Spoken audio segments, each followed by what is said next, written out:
একটা পরিবার বলতে যা বোঝায়, যাদের যাদের নিয়ে পরিবার বোঝায় তারা সবাই কিন্তু আছে, তারপরেও কিন্তু আমি একা থাকি, একা। এটা আমার ভাগ্য আর এটা আমার কর্মফল। তো কর্মফলকে তো কখনো এড়াতে পারি না। ঈশ্বর আমাদের জন্য যা লিখে রেখেছে সেটাই কিন্তু আমাদের হবে, আর আমার ক্ষেত্রেও কিন্তু সেটাই হচ্ছে। একা থাকা অনেকটাই কঠিন, যাই হোক সেই কঠিনকে নিয়েই আমি চলি, আর তোমাদেরকে সাথে পেয়ে অনেক অনেক হ্যাপি আমি। তবে আজ থেকে 20 বছর আগে, মানে বন্ধুরা সরি, আমি আবারও মানে কিছু হিন্দি বলে ফেলি, মানে দুটো একটা আমার ওয়ার্ড চলে আসে।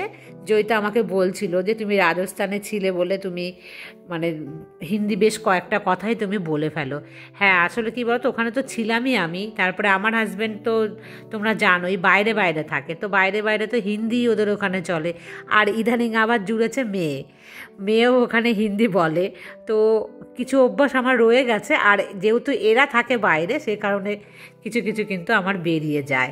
আর আমার বলতে বলতে এতটাই অভ্যস্ত হয়ে গেছে যে আমার না মানে মাথাতে আসে না যে এই ওয়ার্ডটা আমি বলে ফেললাম, মানে ভুলবশতই বলি, আমি জ্ঞানে তো বলি না, কিন্তু ওটা অভ্যাস, মানে আমার অভ্যাসগত কারণেও সেই ভুলটা হয় আর কি। আজ হচ্ছে 9th নভেম্বর।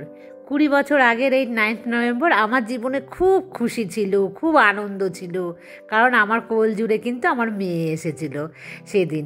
আর একটা কথা শোনো, মেয়ে হওয়ার আগে কিন্তু আমি জানতাম আমার মেয়ে হবে। যখন 3 মাস আমার প্রেগনেন্সি, তখন কিন্তু ওখানকার ডক্টর বলে দিয়েছিল যে মেয়ে হবে। তো 3 মাসে তো বোঝা যায় কি, যাই হোক ওনারা ঠিক বুঝেছিল। তারপর যখন 7 মাসে আবার করলাম আলট্রাসোনোগ্রাফি, তখন একদম কনফার্ম বলে দিল যে মেয়ে হবে। তো আমি কিন্তু জানতামই যে মেয়ে হবে। তো এখানে চলে এসেছিলাম যখন আমার ডেলিভারি হলো, একদম শেষ মুহূর্তে, কারণ আসতেই হয়েছিল আমাকে। সেটা তোমাদের সাথে শেয়ার করেছিলাম যে আমার হাজব্যান্ডের হঠাৎ পোস্টিং শ্রীলঙ্কা চলে এসেছিলো, সে কারণে তো আমি বাড়ি চলে আসলাম। আর এখানেই আমার মেয়ে হলো। তো মেয়ে হওয়ার পর তো যেহেতু আগে থেকে আমাদের জানা, খুশি ছিল খুব ভীষণ। কিন্তু মেয়ে হওয়ার পর কী হলো ব্যাপারটা, মেয়ে তো জন্ডিস হলো। তখন তো তোমাদের বলেছি ভীষণ কষ্ট মেয়েকে নিয়ে পেলাম, খুব কান্নাকাটি করলাম ওর বাবাকে দেখাতে পারবো কি না মেয়েকে, কারণ আমার আগের বেডে একজনা মারা গেছিলো জন্ডিস হয়ে, তার বাচ্চা, তার ছেলে ছিল। তো ওই সমস্ত দেখে কিন্তু ভীষণ ঘাবড়ে গিয়েছিলাম। যাই হোক ঈশ্বরের কৃপায় বাঁচিয়ে আনলাম। মেয়ে যখন আবার 5 বছর বয়স হলো, তখন আমরা ভাড়া বাড়িতে থাকি। দোল আসে, দোল পূর্ণিমা, তো রং খেলেছি। আমার হাজব্যান্ড ছুটিতে তখন বাড়ি আসতো, মানে দোলে। আর সেই বছর আমাদের ওই বাড়িওয়ালার বাড়িতে তো আরও অনেক ঘর ভাড়াটা ছিল, তারা আমরা বাড়িওয়ালারা সবাই মিলে কিন্তু প্রচুর দোল খেলেছিলাম। সেই বছর প্রথম খুব দোল খেলি। সেই দোল খেলার পরে মেয়ের যে জ্বর আসলো, আর কিছুতেই মেয়ের জ্বর যাচ্ছে না। আমাদের এখানে বড় বড় ডক্টরই কিন্তু আছে, আর এখানে 2-3টে ডক্টর দেখানোর পর ওর ব্লাড টেস্টে ধরা পড়লো ওর টাইফয়েড হয়েছে। তো সেই কারণে জ্বরটা ওর নামছিল না, নর্মাল জ্বরের মেডিসিনই ওকে খাওয়ানো হচ্ছিল। দিয়ে ভর্তি করা হলো নার্সিংহোমে। 3 দিন মতন ভর্তি থাকলাম আমি আর মেয়ে। অত ছোট মেয়ে তো ওকে রাখা যাবে না। তো সেই নার্সিংহোমে ভর্তি হয়ে অনেক কষ্ট পেলাম সেখান থেকে এই মেয়েকে নিয়ে। এভাবে জীবনের ওঠা পড়া লেগেই থাকে। তো 1-2 বছর করে, মানে 1 পা 2 পা করে মেয়েকে নিয়ে কিন্তু আজ 20 বছর মেয়ের বয়স হলো। মানে মেয়ে 20 বছরে পা দিল, আর আমি একজন 20 বছর বয়সী মেয়ের মা। আমি কিন্তু একজন মাঝ বয়সী মা। তো ভীষণই মাঝে মাঝে ভালো লাগে যে মেয়ে বড় হয়ে যাচ্ছে। আর আশা করি মানে 4-5 বছর পর যদি মেয়ে জব পায় না, আমি কিন্তু মেয়েকে বিয়ে দিয়ে দেবো। মানে আমার খুব ইচ্ছে মেয়ে যখন ও স্বাবলম্বী নিজে হবে, তখনই কিন্তু, মানে ধরো মেয়ের যদি 26-27 বছরের মধ্যে চাকরি মোটামুটি হয়ে যায়, আমি কিন্তু আর দেরি করব না, আমি বিয়ে দিয়ে দেবো। মেয়ে বলে আমি 30 বছরের আগে করব না, আমি কিন্তু আর 30 বছর যেতে দেবো না। তো আমি তো ইয়াং শাশুড়ি হতে চাই। তো সেই কারণে মানে ইয়াং তো থাকবো না ধরো 6-7 বছর পরে, তবুও যতটা ইয়াং মানে গায়ে শক্তি থাকে, একদম বুড়ি খুনখুনি হয়ে আমি মেয়ে বিয়ে দেবো না। আর আজকালকার ছেলেমেয়েরা অবশ্য কম বয়সে বিয়ে করতে চায়ও না, তাই না? আমার মেয়ে তো বলে 30 বছরের আগে আমি করবো না, ভালো চাকরি পেলেই কি আমি বিয়ে করব নাকি?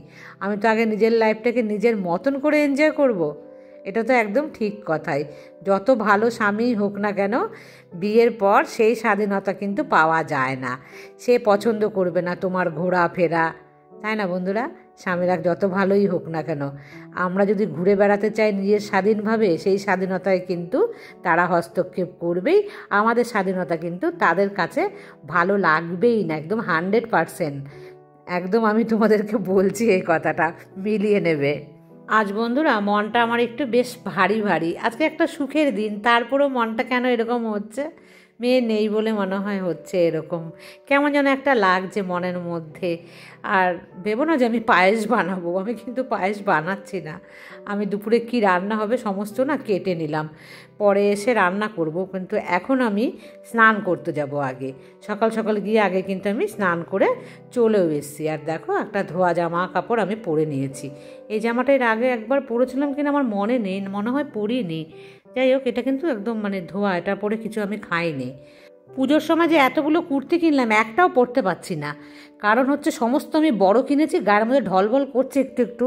তো সেগুলোকে এবার সাইড না ঠিক করলে তো পরা যাবে না, দুটো একটা ঠিক করেছি, তো সেটাই আমি যার জন্য পরছি, আরগুলো কিন্তু আমি পরতে পারছি না। আর আজকে মেয়ের ছবিটাকে তাকে একটু নিচে নামালাম, হালকা ধুলোতের মধ্যে থাকেই। Happy birthday to you, happy birthday to you, happy birthday আমার মিঠি সোনা, হ্যাপি বার্থডে টু ইউ। আজ আমার মেয়ের জন্মদিন, তোমরা কিন্তু অনেকেই জেনে গেছো। মেয়ে আমার কাছে নেই,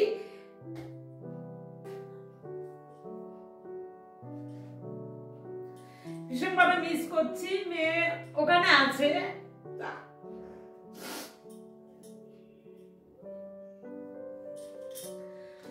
বন্ধুরা মেয়েকে তো ভীষণ মিস করছি আমি। তো মেয়ে ওখানে বলেছে মেয়ের বন্ধুদের সাথে মেয়েকে জন্মদিনে ওর বন্ধুদের সাথে যেন রেস্টুরেন্টে খাবার খায়। ওর বাবা বলেছে তোর যা লাগবে আমি সেটা এখান থেকে পে করে দেবো, তোরা আনন্দ কর আজকের দিনটা। তবে বিকেলে কেক কাটবে আর দুপুরবেলা যাবে কোনো রেস্টুরেন্টে খেতে ওরা 3-4 জনা। আর আমি বলেছি যে যখন কেক কাটিং হবে আমাকে কিন্তু ভিডিও করে পাঠাবি, আমি তোমাদের সাথে শেয়ার করবো সেটা। আর এখন আমি স্নান করে রেডি হয়ে যাচ্ছি মন্দিরে পুজো দিতে। তো চলো বন্ধুরা, মেয়ে নেই তাই কি হয়েছে, মেয়ের নামে আমি গিয়ে পুজোটা দিয়ে আসি। চলো। আজকের এই শুভ দিনে চোখে জল আনতে নেই আমি জানি বন্ধুরা, কিন্তু কি বলো তো, যেই না মেয়ের ছবিটা আমি দেখে তোমাদের বলতে গেলাম, আমি আর চোখের জল কিন্তু আটকে রাখতে পারলাম না। এইটা বন্ধুরা আমার মায়ের মন্দির, আমার বাড়ির খুব কাছেই। তো মায়ের মন্দিরে আমরা সব সময় পুজো দিই, আমাদের সুখ দুঃখ আনন্দ খুশি কষ্ট সমস্ত কিছুই কিন্তু আমরা মা আনন্দময়ের কাছে জানাই সব সময়। ভীষণ জাগ্রত মা, মন থেকে ভীষণ বিশ্বাস করি। আর এই মায়ের ইচ্ছেতেই কিন্তু আজ আমি এখানে থাকি। মাকে আমি এতটাই মানি, বা আমার হাজব্যান্ডও এতটাই মানে যে মা আমাদের উপরে কিন্তু তার কৃপার হাত রাখে। আর আজকে একটুখানি ভিড় ছিল, কয়েকজনা ছিল, তো অনেক কষ্টে মানে বেশ অনেকক্ষণ এখানে জানো তো বসতে হয়েছিল। আর যে পুজো করছিল পূজারি তিনি একটুখানি সিনিয়র, তো উনি একটু আস্তে আস্তে করেন সমস্ত কিছু, তো সেই কারণে কিন্তু আজকে একটুখানি টাইম লেগেছিল পুজোটা করতে। যাই হোক, ভালোভাবেই কিন্তু মায়ের কাছে পুজো দিয়ে আমি চলে আসলাম বাড়িতে। মেয়ে যদি থাকতো আমার কাছে আজ মাছ রান্না হতো, মাংস রান্না হতো, পায়েস হতো, লুচি হতো, এটা কমন। এই 4টে জিনিস হবেই, পাঁচ ভাজা, মাছের মাথা দিয়ে ডাল, মানে আমার মেয়ে যা যা খেতে ভালোবাসে, মানে আমরা তো তাই করি না, আমাদের সন্তানরা যা যা ভালোবাসে। তো বন্ধুরা দেখো মেয়ে তো নেই, তো মেয়ের ফটোটাতে আমি একটুখানি মায়ের আশীর্বাদ লাগিয়ে দিচ্ছি। তারপরে অবশ্য মেয়ে ভিডিও কল করেছিল, আমি ভিডিও কলের মধ্যেও মেয়ের মাথায় দিয়েছি। তো যাই হোক, আমি আমার মেয়েকে একটু দিয়ে আবার আমার মেয়েকে আমি রেখে দিলাম ওখানে, কারণ ফটো নিয়ে বেশিক্ষণ থাকলে কিন্তু কষ্ট হয় বেশি। আর তারপরে এসছি আমি আমার গোপু সোনাদের, দেখো আজকে একদম হলুদে হলুদে ফুল দিয়ে আমি পুরো ভরে দিয়েছি। আজ মেয়ের জন্মদিন, তো অন্যান্য বছর কী করতাম বলো তো, জন্মদিনের দিনও আমার গোপু সোনাদের কিন্তু আমি নতুন জামা এনে দিতাম, মেয়েকেও তো দিতাম। তো এবছর আর করিনি, কারণ দুদিন আগেই গোপু সোনাদের এই যে কিউট কিউট জামাগুলো আমি কিনে এনে দিয়েছি, সে কারণে আর আনলাম না, যে যাক পরে আবার দেবো। আর আমার গোপু সোনাদের তোমরা তো দেখতেই পাও যে সব সময় কিন্তু আমি যখনই আমার ইচ্ছা আমি নিয়ে চলে আসি নতুন জামা। আর বন্ধুরা চলে আসলাম এবার আমি রান্নাতে। মনের কষ্ট মনেই থাক, আমি এবার আবার শুরু করি বন্ধুরা আগের মতন করে, কারণ কী বলতো ভালো লাগছে না, যতক্ষণ ভাবছি মেয়ের কথা মনটা কিন্তু ভারীই হয়ে যাচ্ছে। তো আমি তোমাদেরকে সাথে নিয়ে আমি আবার আমার বন্ধুদের কাছেই ফিরে যাই, কারণ মন বেশিক্ষণ ভার করে রেখে কোনো লাভ নেই। আর তাছাড়া আজকে হলো শুভ দিন, শুভ দিনে মন খারাপ আমি আর কেনই করে রাখবো। মেয়ে নেই, মেয়ের মতন করে এনজয় করুক, এটা কিন্তু আমরা বারবার বলছি। ওর বাবা তো ভীষণ বলছে ফোন করে করে, তো যা ইচ্ছে হয়, যেটা খেতে ইচ্ছা করে তুই খা, তোর বন্ধুদেরও খাওয়া। আর আমি দেখো এখানে আলু ফুলকপি দিয়ে হবে আজকে মাছের ঝোল, তো সেটাই রান্না করব। খড়গপুরে থাকে রিয়া, ও আমাকে বলেছে যে দিদিভাই তুমি যখন কিচেনে সব জিনিস ক্লিন করো, মানে কিচেনে যখন আমি কাজ করি, ওর তখন ভীষণ ভালো লাগে দেখতে। আর ও চোখের পলক নাকি মানে ফেরাতে পারে না, ও শুধু দেখেই যায়। তো এত সুন্দর একটা ও কমেন্টস করেছে আমাকে, আমার কিচেন ওর ভীষণ ভালো লাগে। তো রিয়া, তোমাকে আমার অনেক অনেক ভালোবাসা, খুব ভালো থেকো বোন, আর মিষ্টি মিষ্টি তুমি আমাকে কমেন্টস করো। আর এই খড়গপুরে কিন্তু আমি গিয়েছিলাম একবার, মানে হচ্ছে যখন পুরী গিয়েছিলাম, তো ওই খড়গপুর ওখানে অনেকক্ষণ আমাদের বাস দাঁড়িয়েছিল। সে অনেক বছর আগে, মানে আমার বিয়ের আগের কথা তোমাদেরকে বলছি। তো সেই কারণে আমার খুব ভালোভাবে খড়গপুর কথা মনে আছে। আর খড়গপুর স্টেশনেও আমি গিয়েছিলাম, বিশাল বড় রেলওয়ে স্টেশন খড়গপুর, আমাদের ইন্ডিয়ার মধ্যে কিন্তু মানে লম্বায় যে দৈর্ঘ্য মানে বড় সবচাইতে, সেটার কিন্তু নাম আছে ভীষণভাবে। ওদিকে সুনন্দা জানিয়েছে ওর 2 মেয়ে স্কুলের কোনো একটা প্রোগ্রামে 6খানা প্রাইজ পেয়েছে।